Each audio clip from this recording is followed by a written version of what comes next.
So today everything came in for my Plasti dip project for the bike. That's the bike in the back right there. Took the Camaro out of the garage, laid down the plastic tarp. I got some blocks and some of the Amazon boxes just to help prop up some stuff so I can get around the corner. So I got everything I told you about in the first video, the heat shield, all that stuff. Today I went out and I got some tack cloths, which I'm going to use this to get rid of all the dust and stuff.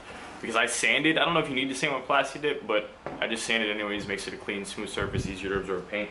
And then I also got some gloves.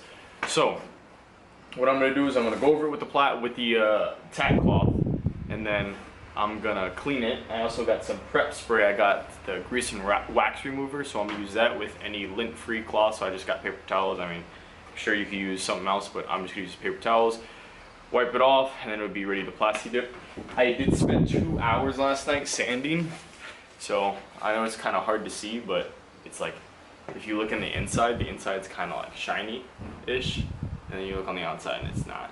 So you can definitely feel it. It's nice and smooth, and then if you look at your fingers, there's like powder on it. So that's what the tack cloth's gonna do. It's gonna get rid of all that powder, and then I'm gonna clean it, and then we should be good to paint. But I'll take you guys along with the process and whatnot, and we'll see how many coats it takes and how it looks at the end of the day, and we'll just get it started.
So I just tack clothed everything so there's no more dust, still pretty smooth.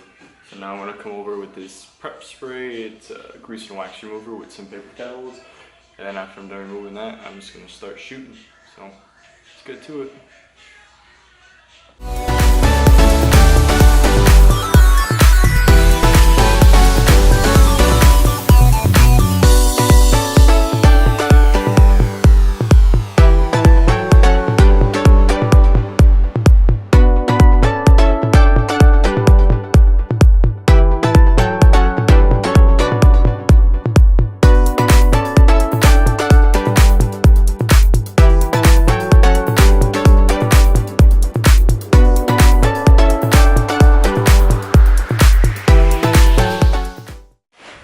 Alright, so I just finished using the prep spray. Shit's really sticky. So paper towels definitely probably use it. Probably find something else that's better to use, but after a while, it's unsticky on the material. So I don't know. It says you can use it on automotive plastics and whatnot. I mean, this is plastic, so I don't know if I would use it just for Plasti dip. Maybe for paint, definitely. I could see it helping the paint stick, but I don't know if it's gonna make the Plasti dip worse or not. But we're gonna find out. Because now I'm about to start shooting, so let's get it done. So I finished painting probably like 3 days ago. Sorry, I'm squinting, it's really bright outside. And I didn't want to record it because I didn't want to get any of the Plasti dip on my lens, but I learned so much Plasti dipping. So in the beginning, when I watch YouTube videos, they say to make the coat really light, like they call it 50% coat. That way the rest can really stick to it. I ended up doing 5 coats on my bike, and obviously I'm in a garage, so like the wind sometimes can get in and dust settles, so you can kind of see some of that on some of the pieces, but I don't really care. It's better than my plastics. Again, the dude who had my bike dropped it and they got cracked plastics, scratched and stuff like that. So again, it was a project. At the end of the day, I could just peel off the layer and get it painted or paint it myself. So I am going to show you what it looks like after it's done being painted. And again, 5 coats and then a coat of glossifier, Plasti glossifier. And I didn't even do a second coat because I think that that's enough. So these are both the sides. Like you can kind of see right here, like because regular Plasti dip like won't look like that. So if you lay the gloss on right, I was watching videos on how to do that too, then it actually works pretty good. You can actually have a nice coat. You can kind of see how that's shiny around the edges there.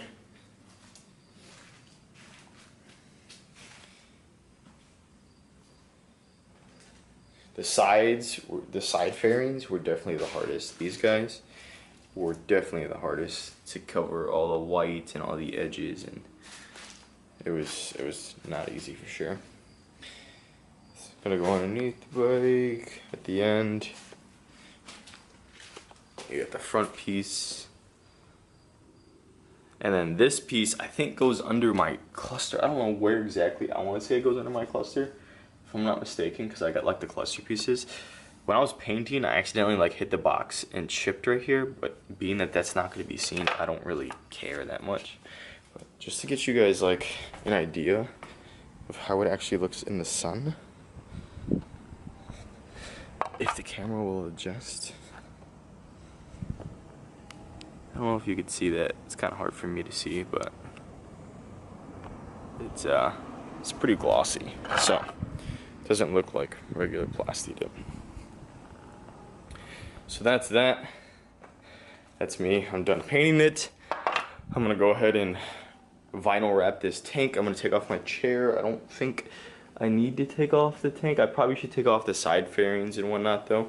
So I'm probably gonna undress this bike so I can wrap this, vinyl wrap this. I got 4D carbon fiber wrap. So I've never wrapped before a day in my life, but again, it's my bike, so I'm definitely gonna try it myself instead of paying somebody a couple $100 when I can just buy the vinyl myself and do it. So we're gonna try that. Next video is definitely gonna be disassembling the bike and doing the vinyl wrap. So that's the 3 videos. The first was showing you the plastics. I didn't show you me sanding it, but I definitely sanded it down pretty good that night. Told you what they were worth.